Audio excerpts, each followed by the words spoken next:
So welcome back again. Here we are, Dr. Grace Telesco from Fischler College of Education, School of Criminal Justice at Nova Southeastern University, and we're on campus. We're live streaming on campus here in the Davie campus. I'm joined by one of my absolute favorite people and favorite guests, Ed Dentzel from Unfound. Ed is a pretty regular here, and I think this is like our fifth time, I'm thinking. Fifth time talking, yes. Something like that. And we're just so grateful to him that he takes time out of his busy schedule to talk about these important missing persons cases. Ed is a journalist. He was a screenwriter, filmmaker, actor extraordinaire, and he now is the host of Unfound. And that's it you can find that on YouTube. He'll tell you a little bit about where to find him. He has quite a following. And one of the things that I love a lot of things about Ed, but one of the things that I love about Ed is how much he cares about his work, how passionate he is about giving voice to these victims, and particularly giving voice to the victims' families. Many of these cases, all of these cases, in fact, are unsolved mysteries, if you will. And what Ed does is he talks about the case, he gives you all of the facts, and then you get to decide or ask further questions. It's a fact-finding mission.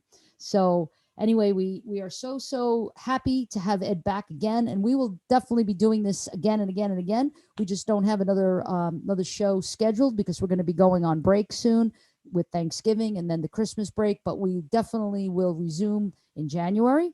And Ed and I will talk about some dates, so you won't miss a thing. And this time, this time we invited Alpha Phi Sigma. I hope that they are on. We'll see.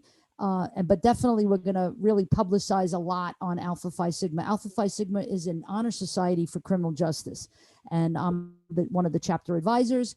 And so we're trying to really get not only our undergrad and our grad and our PhD students involved here, but Alpha Phi Sigma as well. So we'll see what happens down the road. But anyway, with no further ado, Ed Dentzel.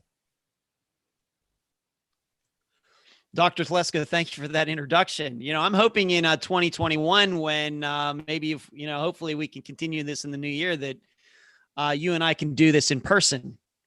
When things, loosen up maybe a little bit, hopefully, we never know what's going to happen. But yeah, the listeners or viewers should know that you and I have never met in person, but I can't wait to do that. In fact, we were supposed to, when we first scheduled our first get together way back in April, the idea was for me to go down there and meet you in person. Then all the COVID stuff happened. And that, of course, didn't happen. That's exactly right. We've only known each other remotely. That's right. So, and I would love to. I know you're a big disc golf guy, and we have a great disc golf course down here in Fort Lauderdale. I think we have a few of them, but one in particular, Easterland Park. So definitely, you can make a whole weekend out of it, and I think that we'll be okay. I think that vaccines are coming out, and you and I will be first online maybe to get one. Yeah, let's see. I'll get it. I'll surely get it for sure. For sure. Okay, great. Excellent. All right. Well, I can't wait for that. Tell us about your work and tell us about this case in particular. Okay, I'll first tell you a little bit about the program. If people are not familiar, they are tuning in for the first time. Unfound, you see on the shirt here and on the wall back there, is a program I started back in September of 2016. It is a weekly podcast that is played on iTunes, Podomatic, Spotify, and a variety of other podcast platforms. Over the past 4+ years, we've covered almost 200 disappearances. So we have over 200 episodes because there's some other episodes that are mixed in there. But over the last 4+ years, we've devoted every single episode to missing persons cases. And those have been all over the United States, a few in Canada, and one in Africa of an American who went missing in Africa. So that's what we do. Along the way, I've picked up 6 assistants. They are volunteers who fill a variety of roles behind the scenes. Their names are Emily, Cherie, Carrie, Heather, Eric, and Natasha. And I feel so lucky and fortunate to have all of them. The program and everything that we do on YouTube and everywhere else, those things could not happen without these people behind the scenes. So I have to give a shout out to them anytime I can, because they are my trusted confidants. We talk a lot of, about a lot of things, about cases, about all sorts of different situations behind the scenes. So they've been very valuable to me.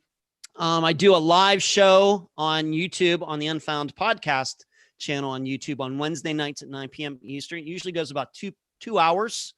And I talk about true crime issues, things that are in the news, things that are going on with the program. And the viewers can also ask me questions about things that have nothing to do with disappearances. My only criteria is it's PG rated and it's not too personal. So we may talk about music and food and disc golf and whatever else during that. But most of the time, 80% of the program on Wednesday nights is concerning true crime of one kind or another. So I enjoy doing it. I feel like it's something that my place in the world, and I take it very seriously.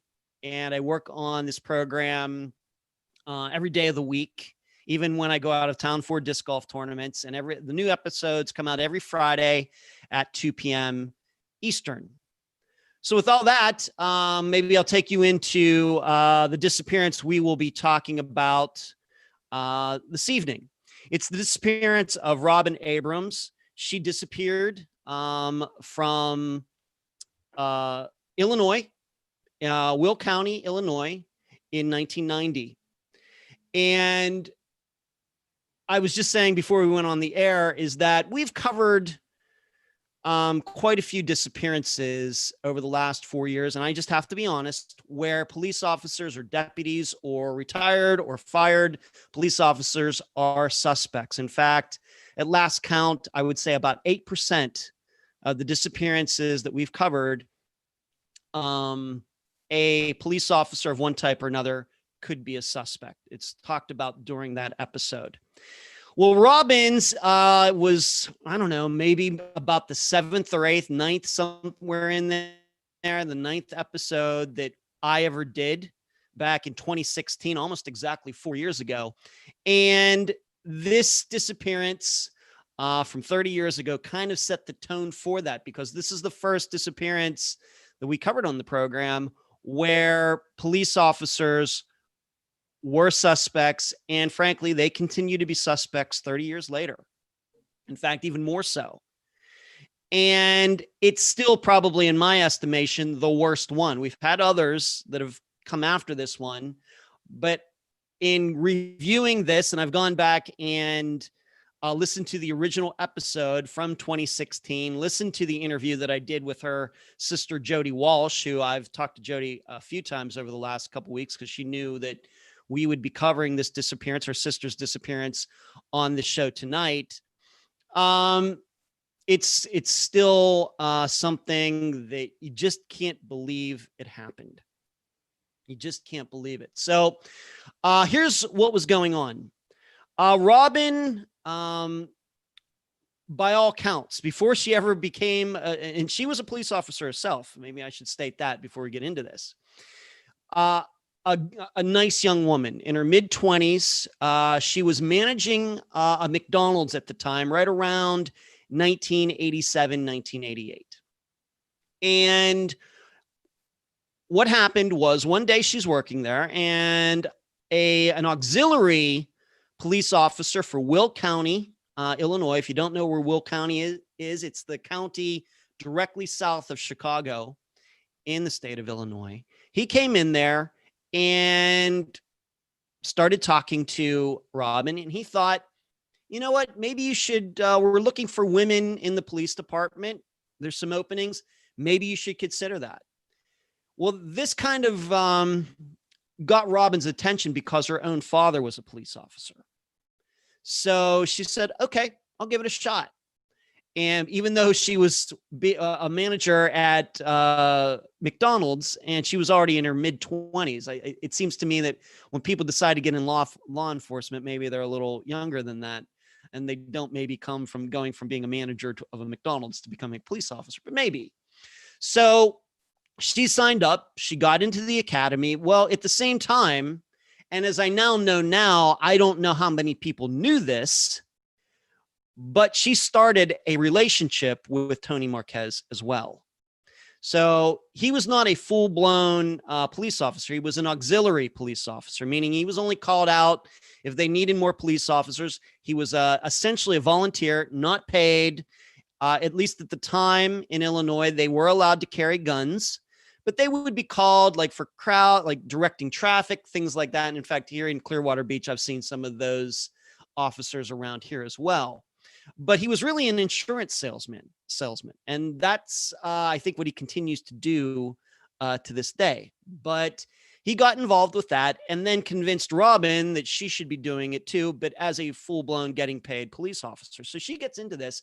They get into a relationship. Well, at some point in 89 into 1990, right on the verge of when she was going to be becoming, like through a probation period, something like that, she found out that Tony Marquez was married.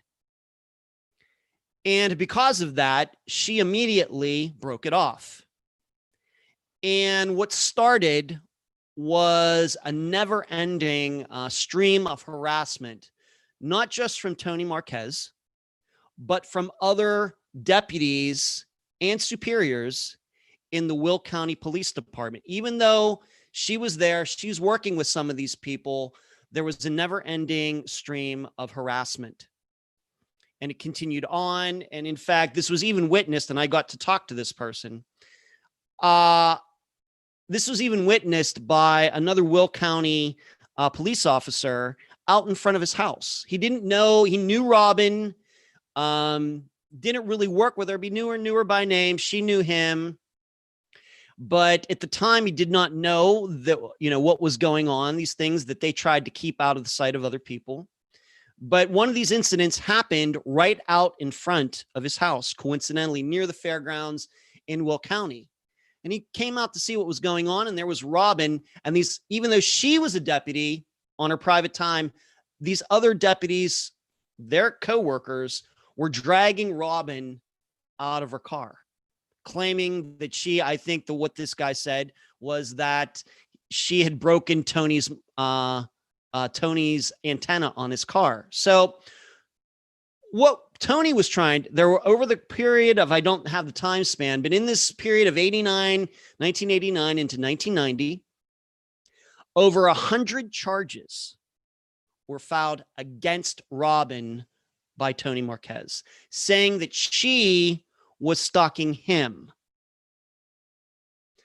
And this continued, but she was still on duty as a deputy, once again, trying to become a full-blown, through her probation period.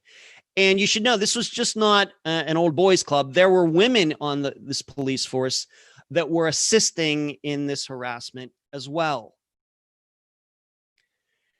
And so finally what happened, and in fact, maybe you can put that picture up now. We have a picture of one of the times that Robin got arrested. It's a black and white photo. I think if you go to, there it is. Thank you, Dr. Telesco. This is one of the photos you will find, for example, on the Charlie Project. This picture, if you're wondering why she has her eyes down like that and has that, on the expression on the right, this is one of the times that she was arrested. And I don't know if it was this time. She was arrested quite a few times, but none of the charges ever stuck, but they kept doing it. And in fact, at least one of those times, they put her in a cell with 10 other male criminals. Her own coworkers were doing this to her. And this was all because she broke up with Tony after she found out that he was married. And you should know he's still married to this day. And he didn't like it. But there's more. There's going to be more to this story as I go on.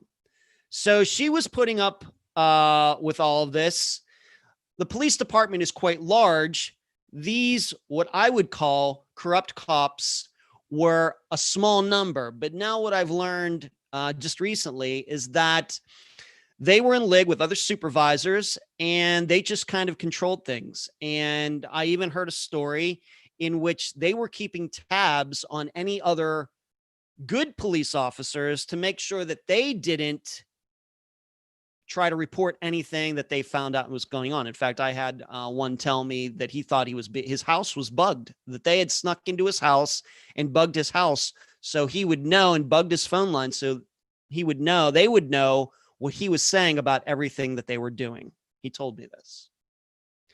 Well, eventually what happened is that right before her probation period would have been up, and it would have been a lot more difficult to get rid of her, her supervisor, who was in on all of this, fired her. And this happened in 1990.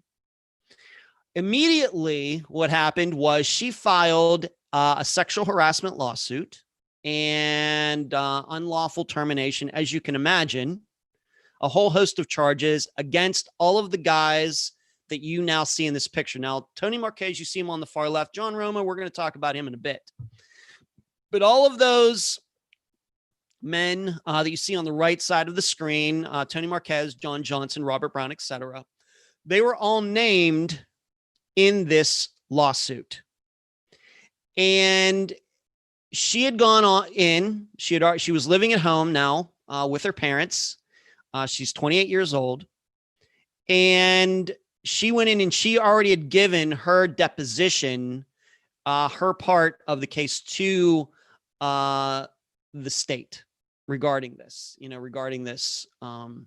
lawsuit that she brought. Huge lawsuit, as you can imagine.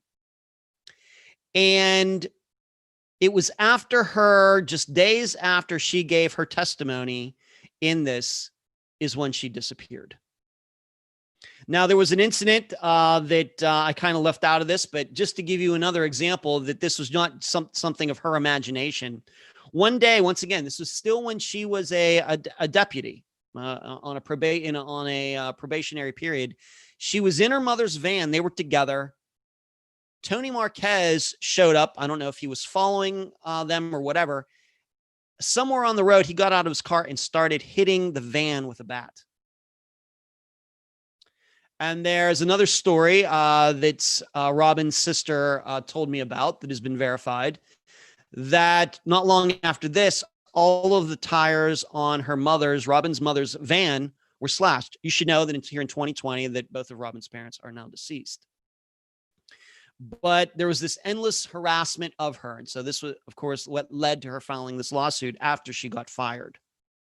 Well, not long after she gave this testimony is when she disappeared.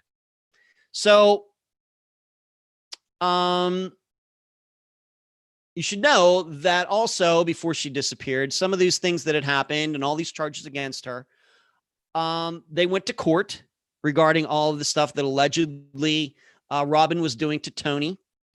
And the jury found her completely not guilty on everything, every single charge.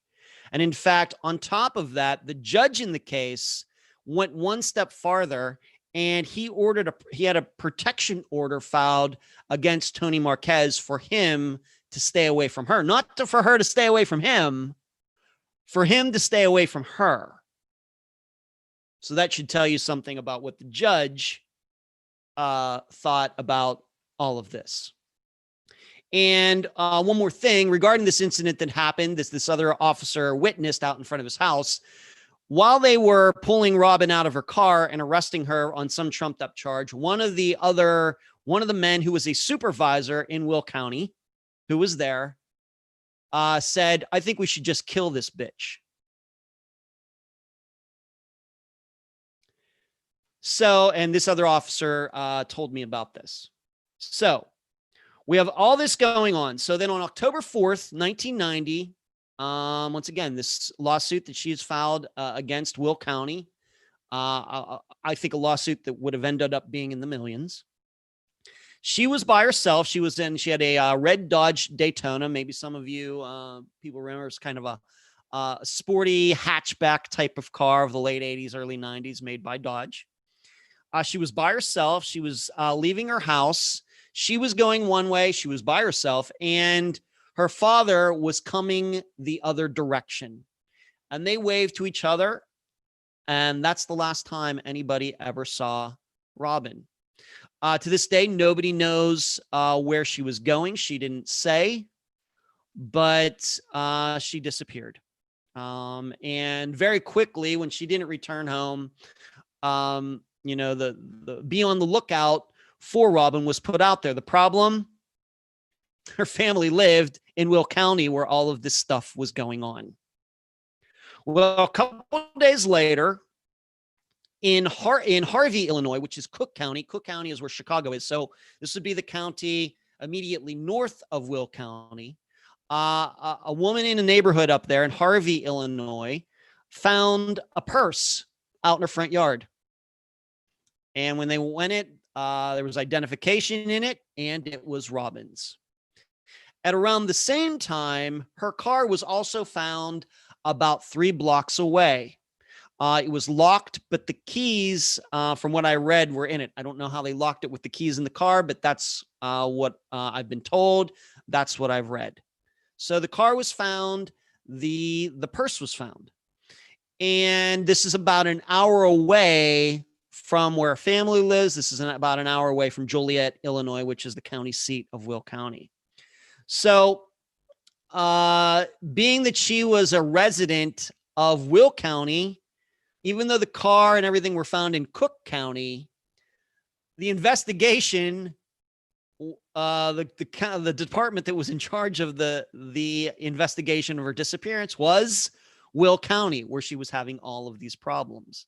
Now, luckily and coincidentally, the guy who took the missing persons report when her family first called it in was the same guy who witnessed her being harassed out in front of his house that day. It was just a weird coincidence that that's how it happened. And I've gotten to talk to him.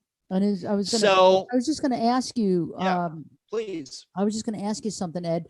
I know that you had said that you just recently were able to talk to somebody about the case, and is actually a member of law enforcement. Yes. Who worked during this time. Yes.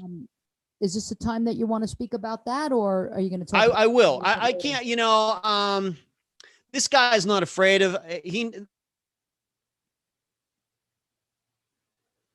the original interview that Robin's sister back in 2016. She names him, but I don't know if I want to get into deep. I'll mention some things that he said, but I just want to make sure that I don't say too much of what he said, because it was off the record. But I will say that I substantiated many things that Jody said in the original interview from 2016 by talking to him.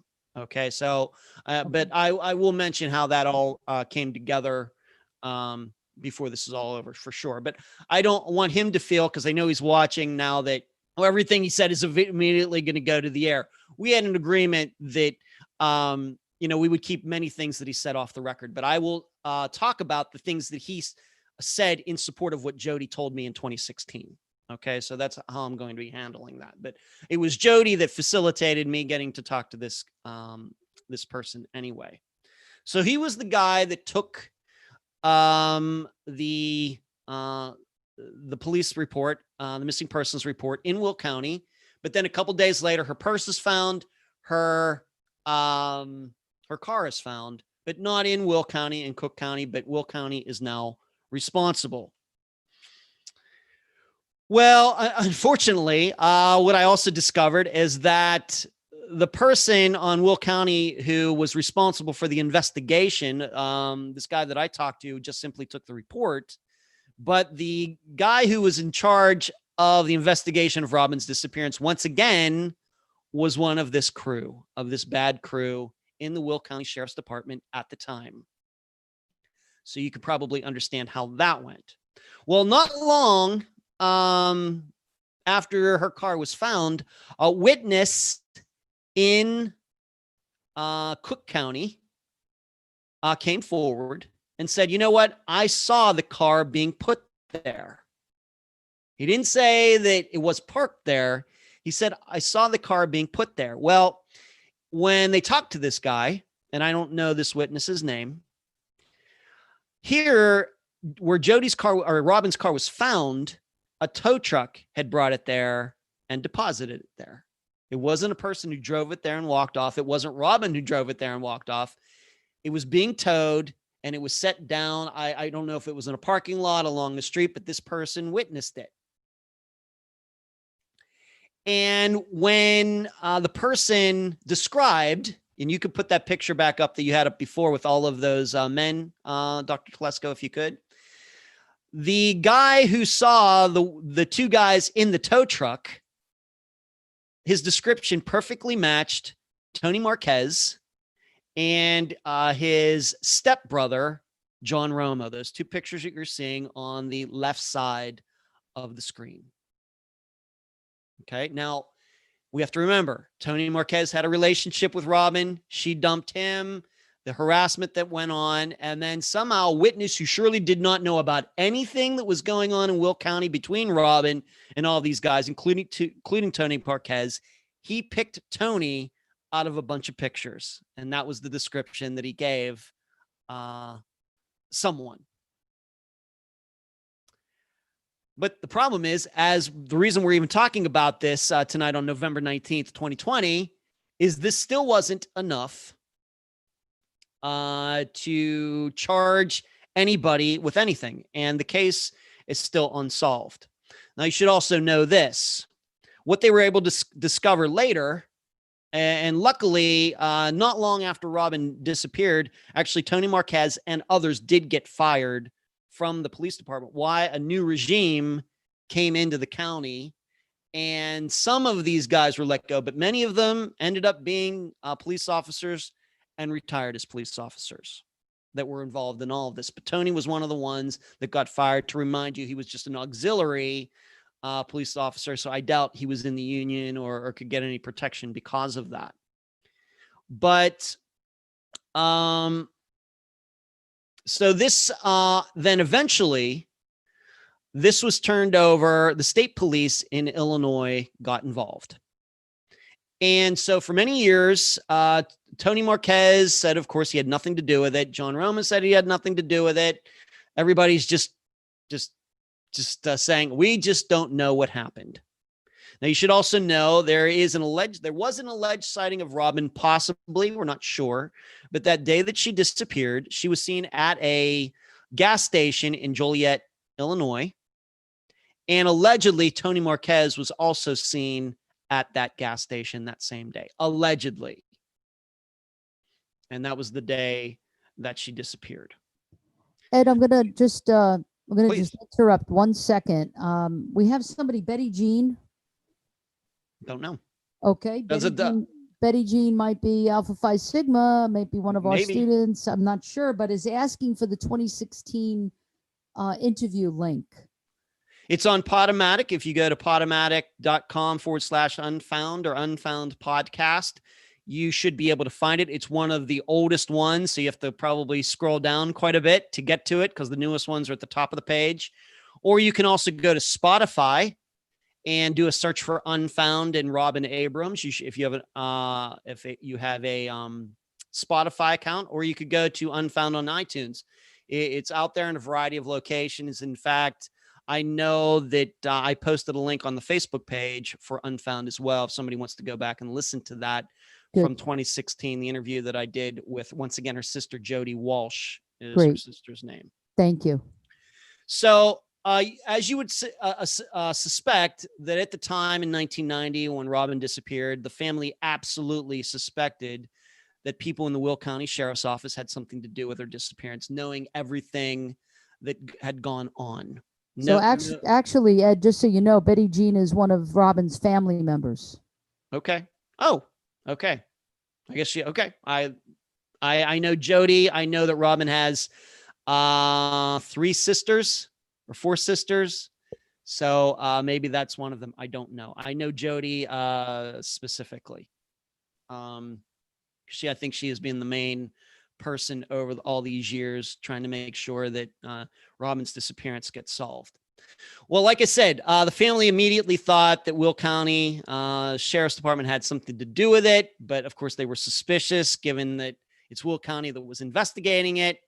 And eventually it went over to the state police, and they thought that an investigation was being done. It wasn't until 2012 that there's a woman, her name is Cindy, a private investigator in Illinois, who took it upon herself to get interested in it. She worked in Will County, helping battered women, and she found out about Robin Abrams, had heard about what had happened back in 1990 and how Robin disappeared. Well, she started compiling information, doing FOIAs, et cetera, regarding everything that either Will County or the state police were supposed to do. And what she discovered was that none of those men that you had in that picture up there before, none of the men who she named in her lawsuit were ever questioned. None of them, zero, were ever questioned regarding Robin's disappearance, not their whereabouts, not anything, zero. That's one of the things. The state police didn't do it. And of course, Will County didn't do it. When Robin's family found out about this, as you can imagine, they were outraged. There's something else, though, that happened. This story that came out, this guy's name is Art Burchett or Bruchette. I don't know how to spell his last name. I think it's Bruchettete. I could be wrong about that. But in this paperwork that this woman, Cindy, was able to get and finally give to Robin's family in 2012, so only 8 years ago, it said in 1996, Art Bruchette got in trouble for something.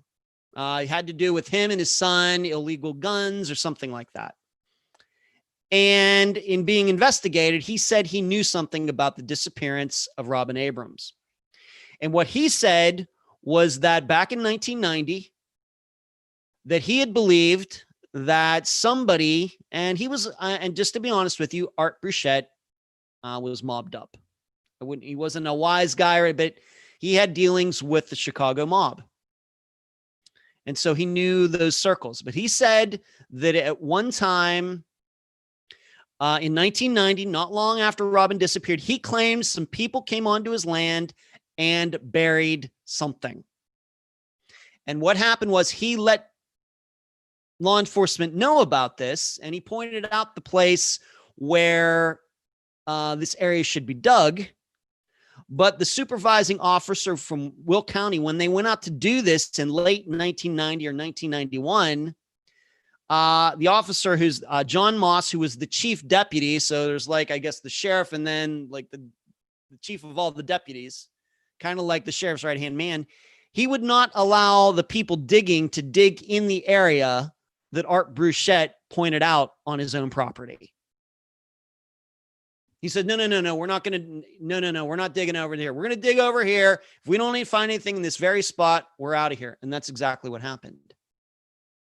Well, what happened is when the new regime of sheriffs came in and some of these people got let go, they went out to Art Bruchette's property. Again, this is, that's not the property. You can take that map down. That is not the property. That's going to come up a little later. And what Art Bruchette said the next time around, when they came out and dug at his property, there was a sunken grave there. There was sunken yard, and it was obvious that something had been in the ground at that time. But it seems whatever was in the ground had been moved. This is Art Bruchette's story that he told in 1996. This is something that Robin's family knew nothing about. They went for 20 some years knowing about none of this. None of it. There was another story. Another burial story that popped up, and this had to do with a letter that Jody got from a guy. She used the name Joe, but that's not the real name.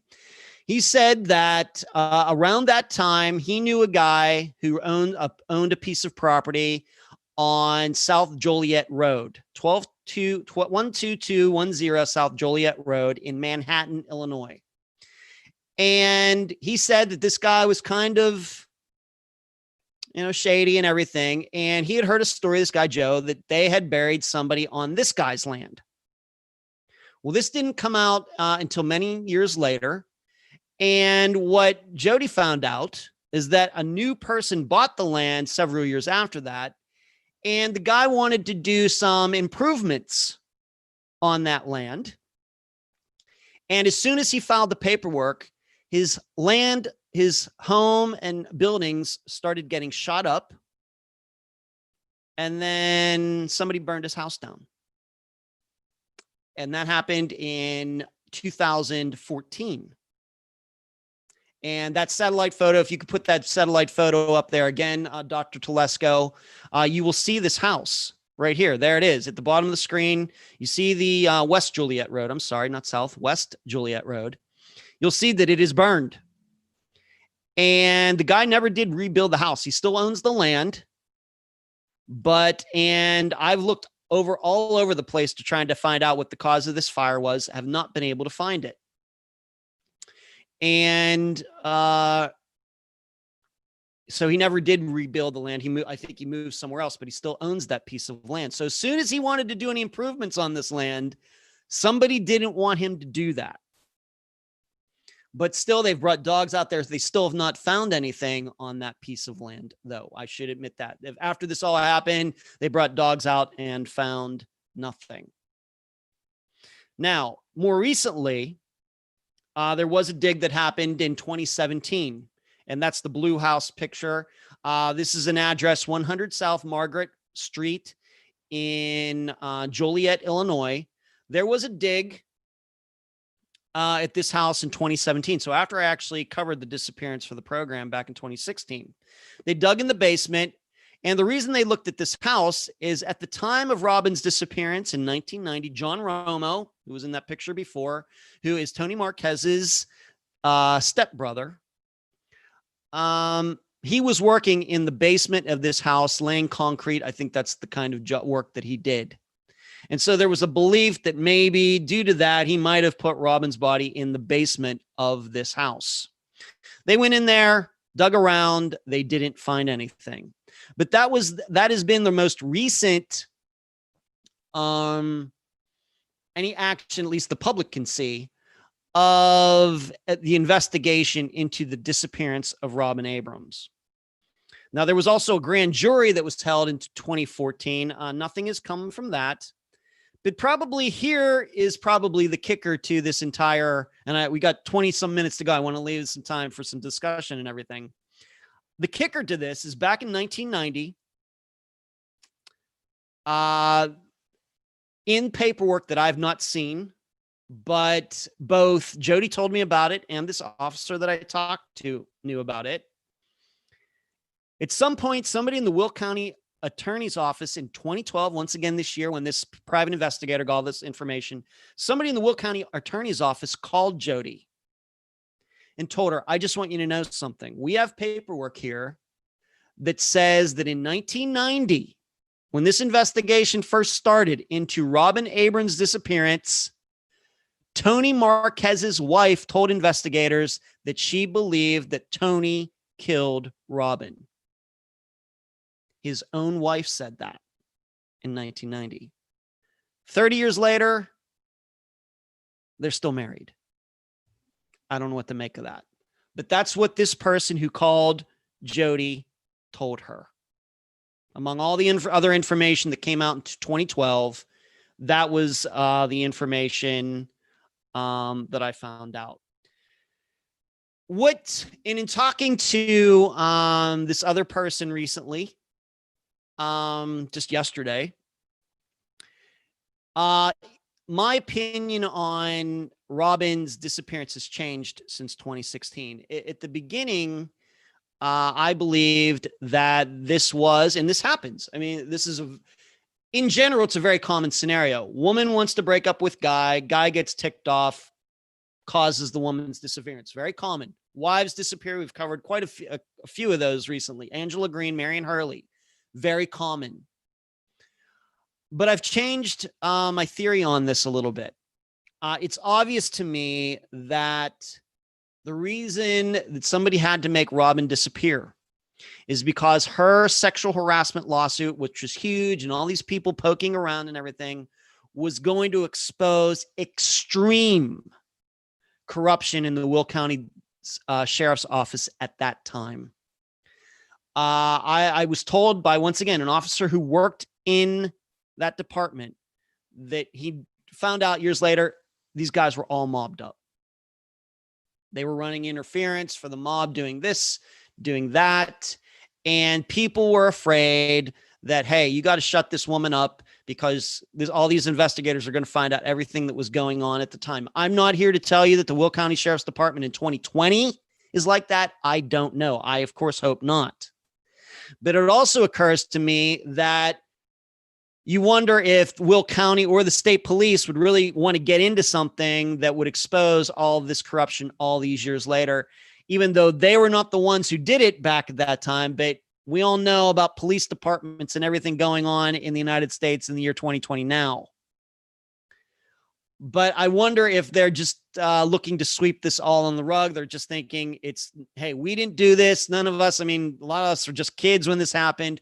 Why bring up old news? It's under the rug. All these guys are retired. Some of them are dead, et cetera, et cetera, et cetera. But that's how my attitude has changed. This was just not simply a lover's quarrel. This was somebody, a lot of people were afraid that she was going to get in the way of them making a lot of illegal dollars on the side. So that's the disappearance of Robin Abrams. It's horrible. It is one of the most egregious behaviors of law enforcement that I've encountered in almost 200 disappearances. It really is. And we've covered some others that were bad too, but this is easily the worst. And I think that what's really interesting is that a law enforcement officer spoke to you recently. In fact, this week? Yesterday.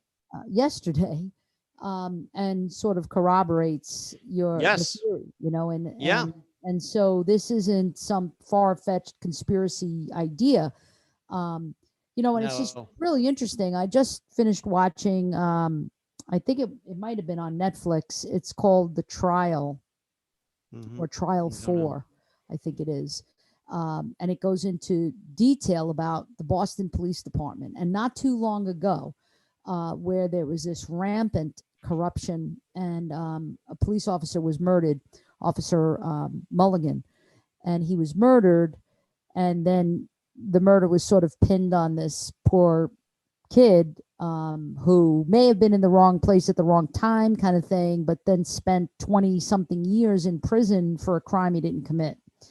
And if you have a chance, this kind of dovetails on what you're talking about here, with corruption in the police department, and you say this can't be, in today's day and age, and that's why when you told me about this, I asked you, how big is this police department? And you said fairly large, like about 600. Nothing compared to Boston, nothing compared to NYPD, but not 13 deputies. It's 600. Right. And so what really is interesting is when a police officer comes forward, and I'm not surprised that he asked you to be off the record, because there's probably going to be ramifications if in policing. And I want your viewers to understand that again, we don't want to broad brush stroke any group ever. We want to take every case by case and look at it carefully. But from everything that you're discussing, I mean, it really sounds and kind of, it smells like a duck, and it sounds like a duck, and it's and it walks like a duck. It's a duck kind of thing, So it does sound like there's mafia connections based on some of the consequences. Well, I should have mentioned something. They got a description. Now, the state police, what they did was they said it was a red tow truck that dropped her car off there, but that was a way to mislead people that were anybody that wanted to come forward and figure out if they were just lying or not. The actual tow truck that dropped her car off was black with silver bumper, and they figured out that the tow truck came from a tow company run by the mob. And so when, and just for our viewers so that they know and understand, when you think about the mob, right? It's not The Godfather, it's not The Sopranos, not today anyway. today organized crime has taken many, many different forms, and it's not your Hollywood mafia or mob or organized crime. So but everything that you've talked about just has all for me has all of the makings of organized crime, and the way in which organized crime operates, the way in which their tactics, disappearances, burning houses down, towing Shooting somebody's up a car. house. Yes. Yes. All of that stuff just sounds very much organized crime like. So the other interesting part of this is, corruption. You say, well, why get rid of her? Like, how much is at stake if she speaks, if she talks, if any of the information that she has is divulged? What's at stake? Well, lots of money is at stake. If there's rampant systematic corruption that's going on, we're talking about a lot of money. One of the things that we also know is that police officers don't really make that much money, for what they do. Yeah. For what they do, for how they put their lives on the line, they're not making a lot of money. And so one of the ways in which internal affairs would do an investigation, the first thing they do is look at the officers in question and their credit reports. And they would look at, are they living above their means? And if they are, how are they affording that? And where's the thing was, at least in Will County, because that came up in my conversation yesterday, the Internal Affairs Department was all corrupt as well. To hear well, this, that sounds like the days of Serpico in New York, which was in the 70s. Like way back when. Yeah. I'd like to think that internal affairs now at a larger level in a larger police department is at least actually investigating cases. Yeah. So yeah, I mean, I want to take an opportunity. It's 10 to the hour, to see if anybody on YouTube has any questions, and also to bring on our two undergrad seniors, Josh Enfinger and David Troxel, and see if they have what their insight is or what their feedback is on what they've heard so far. So I'll ask Josh and David to come on, and meanwhile, I'm going to monitor YouTube and see if there's any comments. Okay. David, do you want to go first? I see you popped your head in. Sure. Hi, Ed. Thanks for joining us as usual. You're welcome. Well, honestly, it sounds like a lot of what you hear in the movies, back in the 80s and 90s, with a lot of corruption, a lot of police involvement with either mob ties or organized crime in general. And unfortunately, it sounds like this young woman got caught up in that situation. And, I don't want to assume they took care of her, but it certainly points in that direction. Yeah, you should know regarding Tony Marquez, he did get fired from the police from that department in 1990, not long after Robin disappeared. But you should know, for the last 30 years, he's run a successful insurance business and was given many awards over that time from the Chamber of Commerce and everywhere else, even though this had all gone on. He was able to walk away from this scot-free. Well, as you well know, there's many, history shows many organized crime members have received many awards for doing many supposedly outstanding things. Right, that's true. While in a private setting, they're doing quite the opposite. Right. So that's right. It really brings into question the character of the individuals. And obviously seeing the detailed police reports and things like this, it honestly, it just doesn't look good. I hate to really state any assumptions because I know we have some family members watching and things like that. But I think you're pretty much on the right track. There's a lot of corruption, a lot of things going on in the background. Corruption in the police department with internal affairs, general officers.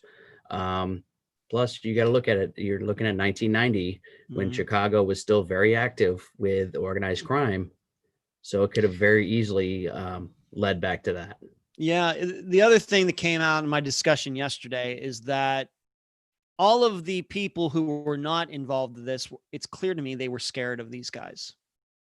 And this is something I think that, whether you're going to be a police officer or in any profession, there's going to become a time where you're going to be put to the test about your integrity, your character, in which are you going to go along to get along and watch these things happen, and just say, well, I'm just going to stay out of it. I'll just keep doing my job and just stay away from those guys. Or are you, going to raise your, head up and take those risks because you realize that what people are doing is wrong. And it's obvious to me in talking to this guy yesterday that many police officers were afraid, if we do anything against these people, what's going to happen to our children, our wives, our girlfriends, our houses. And I just have to be honest. And I like this guy. We got along very well yesterday. I think he's a good guy. But I told him, he said, well, I really hope that, Robin's family can get closure on this and everything. So I just simply told him the time to do something was back in 1990. Not to be harsh, but the time to stand up to this and everything that was going on was then, not now. It's been 30 years. So I like him. He's very informative. I think he's telling the truth, but it's easy to come forward and say all these things years later. The time to do this is when it's happening. Exactly. I think we all, and I can say this, I'll say it if nobody else wants to say it. Robin Abrams is dead. Okay. She was murdered. So how more serious does it have to get before people are going to stand up to bad people? I mean, really. Absolutely. Yes. Josh, did you want to weigh in? It's always so hard going after David, especially once the points that he brought out the other points from Ed.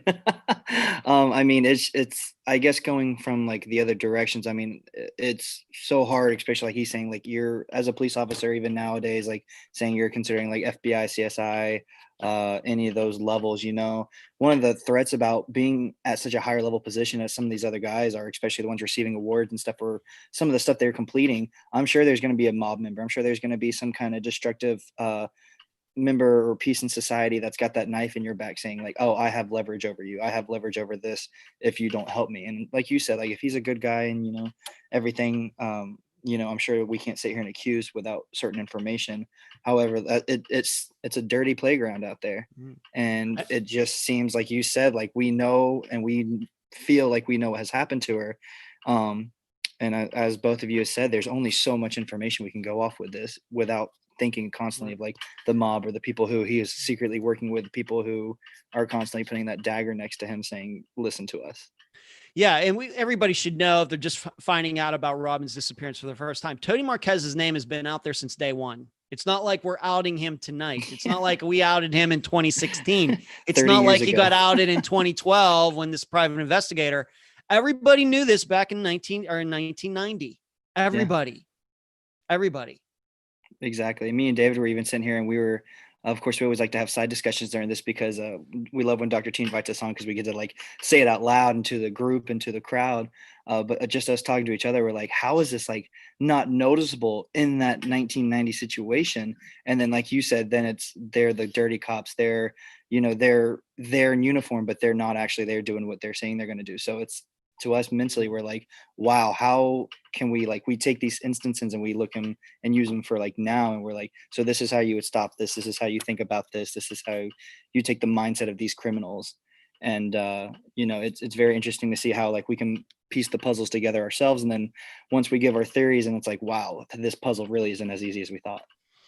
And something else that came out is that there is a guy that I know. I met him through Jody Walsh, Robin Abrams' sister. His name is Tobias. He's probably the most famous, what we would call nobody attorney in the world.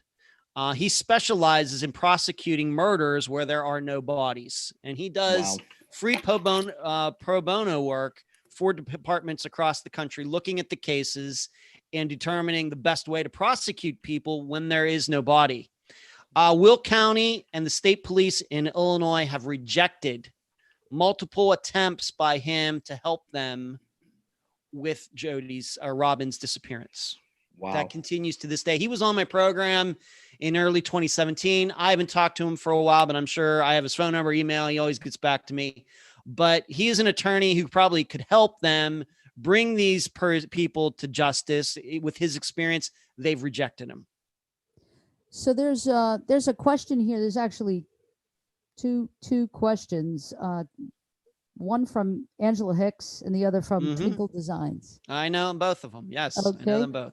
And yes. Betty Jean, by the way, is she said earlier that Robin and Jody are her mom's first cousins. Okay. And please don't censor your thoughts or discussion because she's here. So, and I think that you actually clarified, Ed, what David was hedging. Yeah, if somebody's going to say something, I'll say it. Right. Robin exactly. Abrams was murdered. I'll say it. Yes. So Angela's asking, is there an investigative body above the Internal Affairs Department? So I'll answer that question. When I was in the NYPD as a lieutenant, it was on the heels of the Amadou Diallo shooting and also the Abner Louima incident that occurred, both abuse cases. Well, one was a shooting of an unarmed man in the Bronx on Wheeler Avenue. And the other was Abner Louima, who had been sodomized with a plunger. So yes, in NYPD, we have an investigative body called Internal Affairs. And we also have Civilian Complaint Review Board that investigates all force cases. But beyond that and above that, we were under investigation and scrutiny for policies and practices of police brutality. And that's happened in several states for several police departments across the country over the last 2 decades, 3 decades.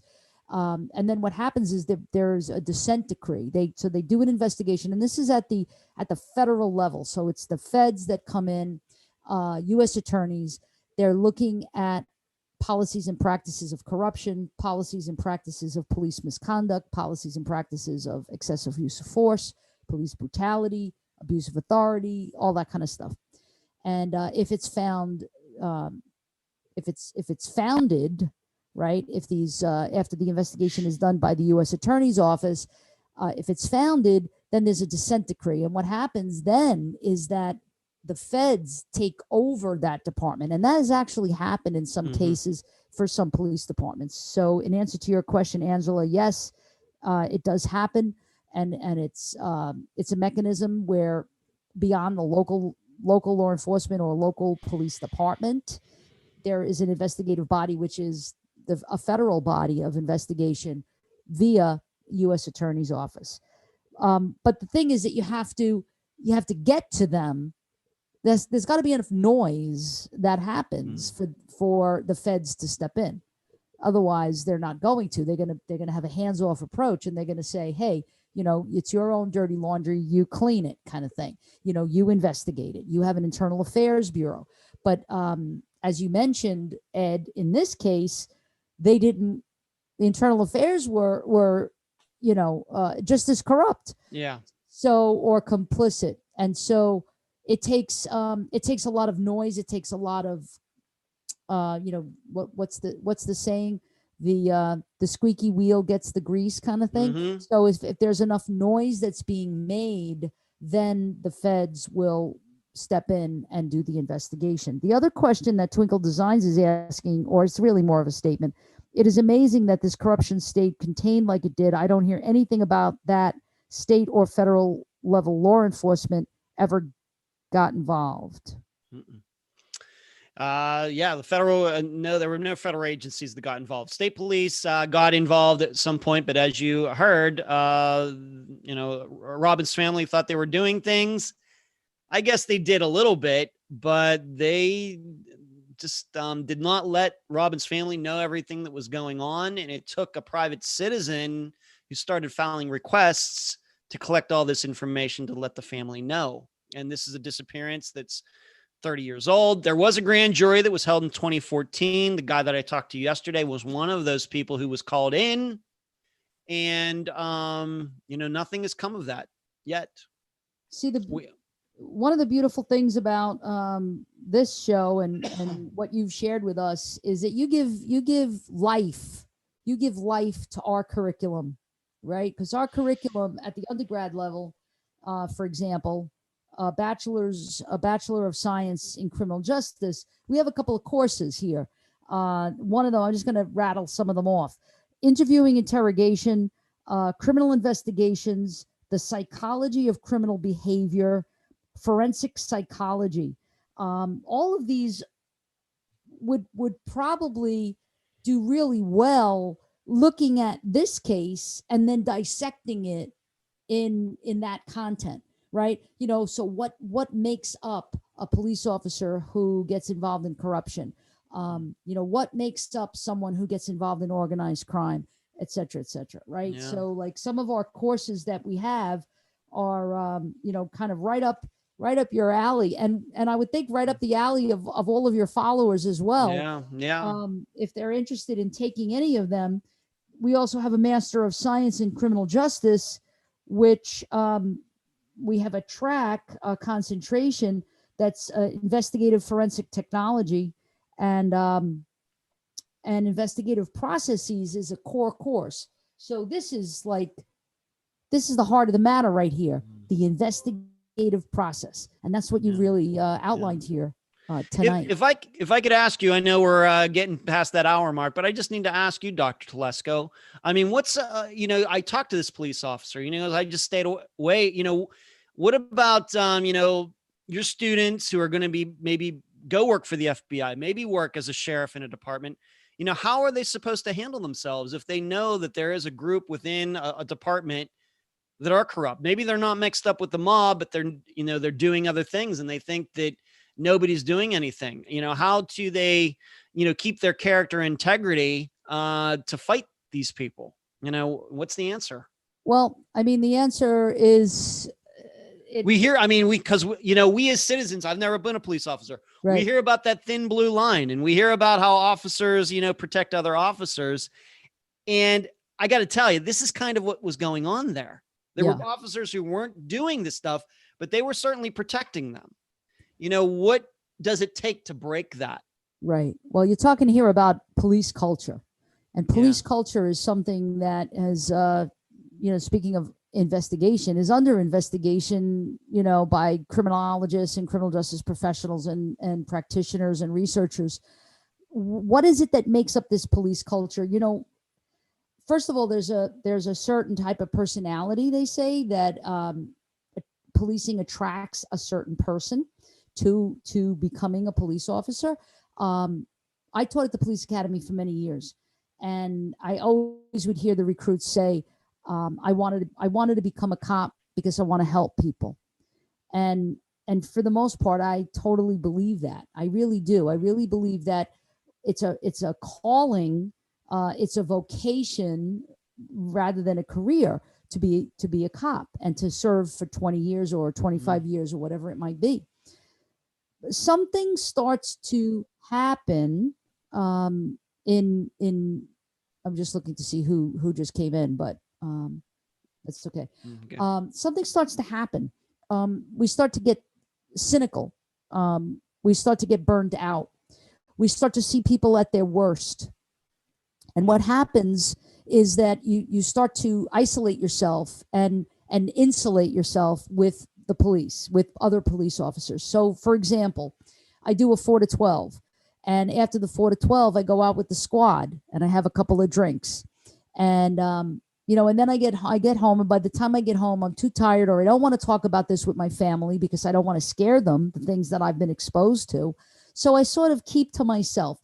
And my only friends then, and we see in our country today, right? Just look at our country and see the division, right? And there's this us versus them mentality. And no matter what side of the aisle you're on, the other side is them, right? And if you're on our side, if you're with us, then you're us. And so this is what we see in policing. It's an us versus them, perhaps, mentality that starts to unfold. So we protect each other, right, at all costs, because we're part of the crew. We're part of the tribe. We're part of the family, this police family, and we stick together. And so then it boils down to your own level and barometer of morality. So when I start to see things happening and I'm like, I don't like this. This is not the way I was raised. You're a cop and I'm with you and you're my brother or you're my sister, but you're not doing something right here. This we have to call you out on it.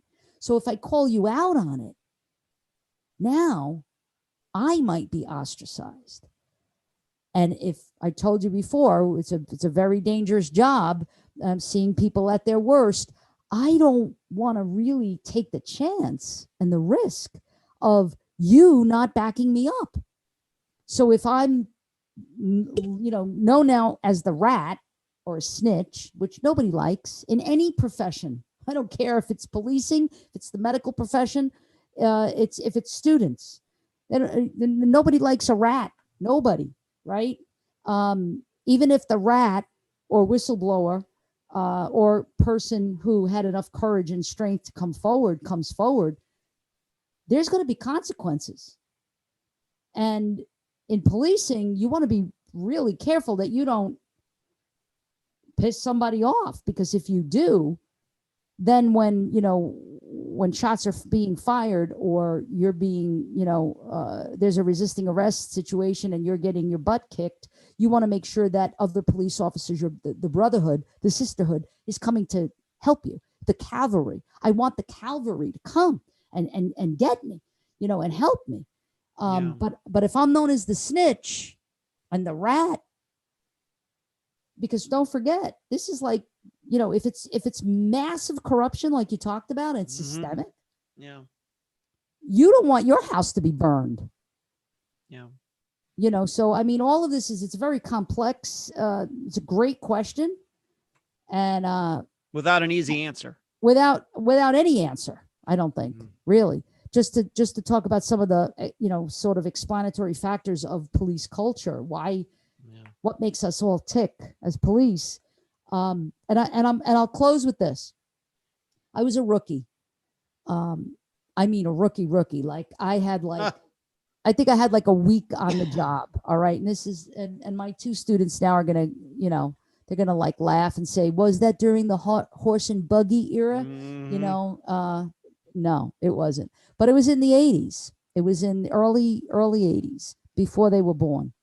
And I had only a week on the job, out of the academy, fresh out of the academy. And I remembered sitting in academy classes, listening to, if some wrongdoing is happening, you're supposed to say something. You're supposed to say something. Call the supervisor, call internal affairs, whatever you're supposed to do. This is what you're taught. This is what the patrol guide says. The manual tells you these are the rules. You're supposed to do that. So we were on this job, and it was a chase, and I think it was a chain snatch or something like that, back in New York and in the housing projects in Brooklyn. And it was a chain snatch, and a guy was running through the projects, and we were chasing, and it was like a really wound up on a roof landing, and it had to be about 20 cops. And I don't know if any of your viewers could tell, but I'm not a very tall individual. All right. And being a woman and not being tall, and being a rookie was like strike one, strike two, strike three. They handcuffed him. They got the suspect. And by the time we all arrived, the latter group of people that started arriving, it was all really done. It was over. Guy's handcuffed, and they start to beat him up. He's handcuffed. Handcuffed, game over. Game over. That's it. It's over. Yeah. And this happened like within like seconds. You say, one punch, two punch, three punch, and a kick maybe. So 4 things maybe happened. I could see it from a distance. I'm about maybe 100 feet away. And there's a crowd. It's 20 people. It's like a gang now. It's like a gang fight, right? And inside of me, there was this little voice, this little voice that was saying, stop, stop, game over. It's done. He's under arrest. He's handcuffed. Stop. And again, when these things are unfolding, they happen in a matter of seconds, not minutes, not hours. And you can't like fast forward or rewind the tape and go in slow motion. It's all happening like that. And I'm remembering my academy days as I'm standing on this roof landing, and I'm thinking, I was taught what to do. I have to stop this. Yeah. Someone else, a male voice, probably a tall male voice, who had a lot of time on the job, said, enough, stop, and grabbed the perpetrator and safeguarded him and took him down the steps safely. Mm-hmm.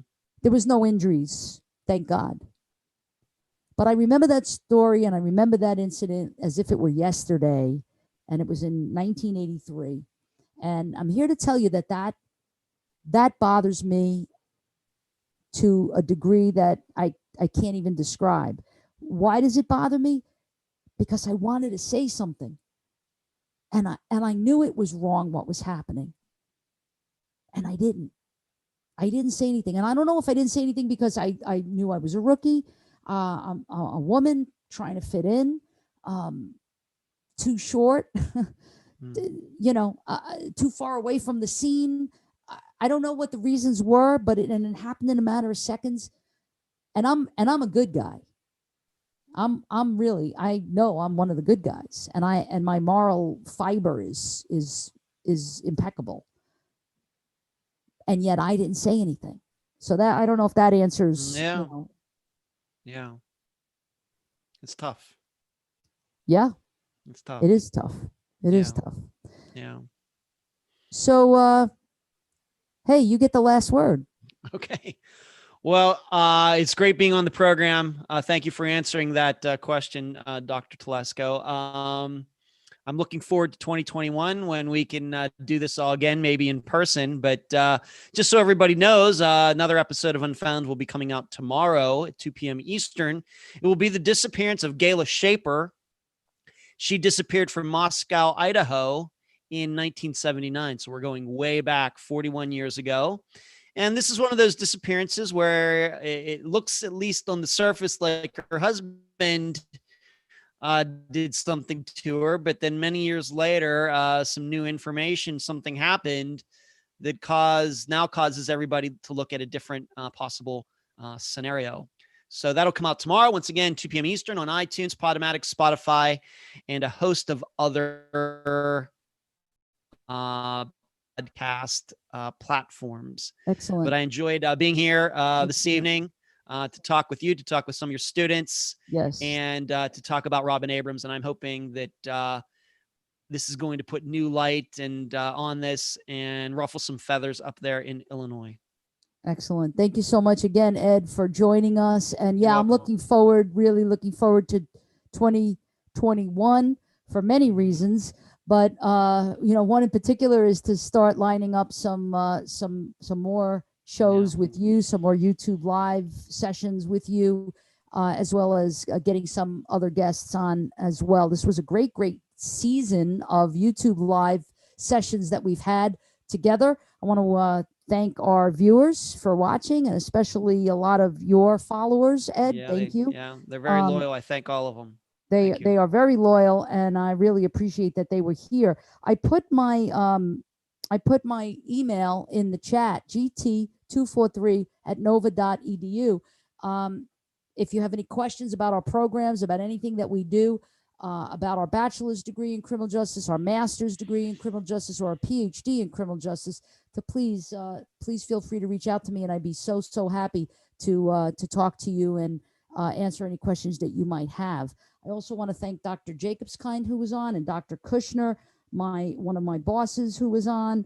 I really appreciate my two guys, David Troxel and Joshua Enfinger, both who will be graduating next year next May. They'll be graduating, and maybe Ed, you can come to graduation. We would love to have Okay. you All right, that'd be cool. as one of our guests for graduation. Cool. So Okay. if you watch, you're obviously watching us on YouTube, make sure that you hit the subscribe button and notifications bell so that you get more information about when we go live. But thank you again, and happy Thanksgiving, Ed. Happy Thanksgiving to you, And Dr. happy Telesco. Thank you for having me. to all of you, and thank you, Betty Jean, for being on as well. And be safe, be well.